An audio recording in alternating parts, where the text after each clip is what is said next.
Assalamualaikum warahmatullahi wabarakatuh. Kenalkan kami dari kelas TI 2024C akan mempresentasikan proposal penelitian kami yang berjudul Perbandingan Algoritma Deteksi Hoax Berbasis Bahasa Indonesia.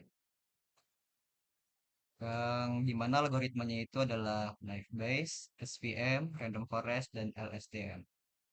Sini anggota-anggota kami yaitu yang pertama ada Muhammad Fatur Rahmat Al-Farslan, saya sendiri dengan NIM 2405120473, kemudian Soalan Benedictus Yogi dengan NIM 2405720478. Yang ketiga ada Ashraf Al-Muzaki dengan NIM 240512040881, dan yang terakhir ada Hanif Akbar Pramudianto dengan NIM 2405120407. Sekarang kita masuk ke latar belakang.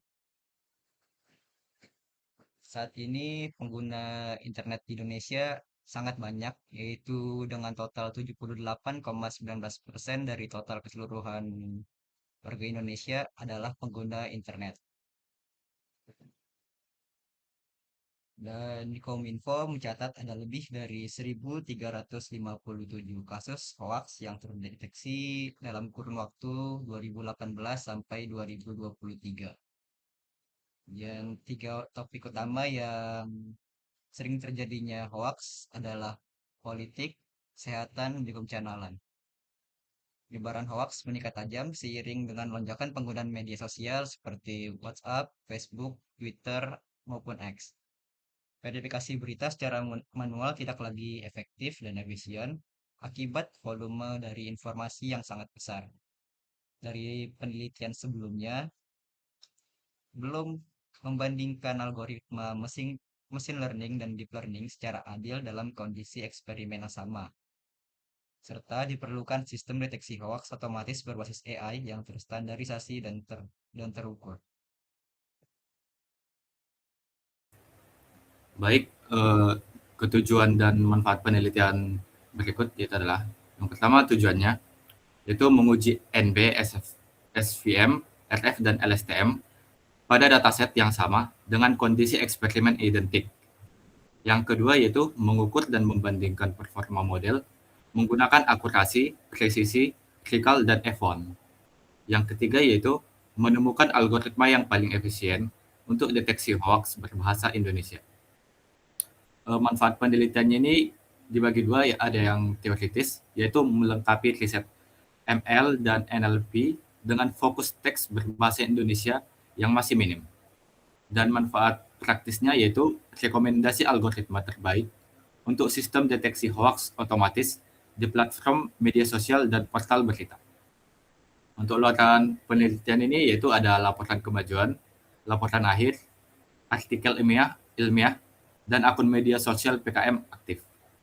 Next, untuk algoritma klasifikasi yang digunakan yaitu seperti yang sudah di-mention sebelumnya, yaitu ada NB, yaitu Naive Bayes, berbasis probabilitas dan teorema bias, menganggap setiap fitur independen cocok untuk data besar dengan pelatihan cepat.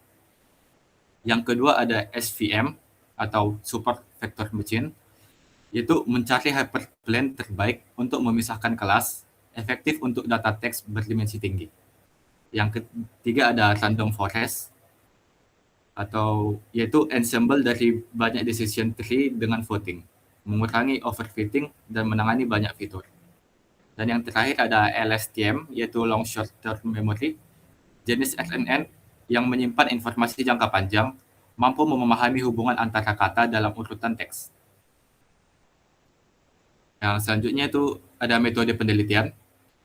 Dalam metode penelitian ini ada 4 tahapan, yaitu tahapan pertama itu persiapan, yaitu studi literatur pengumpulan dataset pada dataset Kaggle, itu dijalankan pada bulan pertama. Lalu tahap kedua, yaitu pra pemrosesan, case folding, tokenisasi, stop word removal, steaming, dan TF-IDF yang dijalankan pada bulan 1 sampai kedua. Dan tahap ketiga yaitu implementasi, pelatihan NB, SVM, SF dan LSTM pada bulan 2 sampai bulan ketiga. Lalu di tahap keempat ada evaluasi, yaitu akurasi, presisi, dikal, F1 score, dan uji Wilcoxon pada bulan 3 sampai bulan keempat. Nextnya itu yaitu metrik evaluasi dan analisis data. Yang pertama itu akurasi, ketepatan prediksi model secara keseluruhan. Yang kedua ada presisi, mengukur jumlah data yang diprediksi sebagai hoax dan yang benar-benar hoax. Yang ketiga ada recall, mengukur kemampuan model untuk menemukan semua hoax dalam dataset. Yang terakhir ada score F1, yaitu indikator utama yang digunakan karena dataset hoax biasanya memiliki distribusi kelas yang tidak seimbang. Untuk merealisasikan penelitian ini, kami telah menyusun rencana anggaran biaya atau singkat RAB sebesar 8 juta rupiah.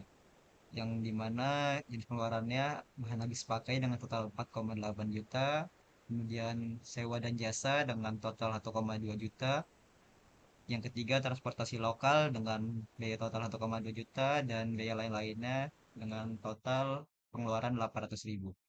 Total keseluruhannya adalah 8 juta, yang dimana 6 jutanya dari Delmawa dan 2 jutanya dari perguruan tinggi.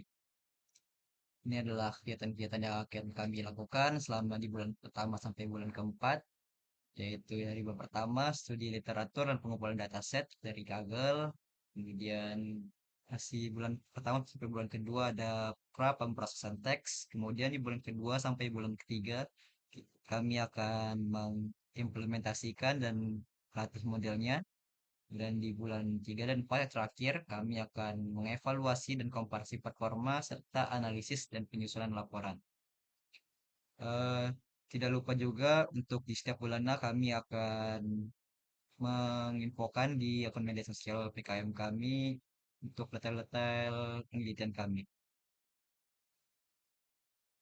Kesimpulan dan target dari penelitian ini diharapkan menghasilkan yang pertama algoritma terbaik dengan F1 score tertinggi untuk deteksi hoax berbahasa Indonesia, kemudian tabel perbandingan performa NB versus SPM versus RF dan LSTM sebagai referensi ilmiah, dan yang terakhir kontribusi nyata untuk bidang NLP dan machine learning teks berbahasa Indonesia. Mungkin sekian dari kami. Terima kasih. Assalamualaikum warahmatullahi wabarakatuh.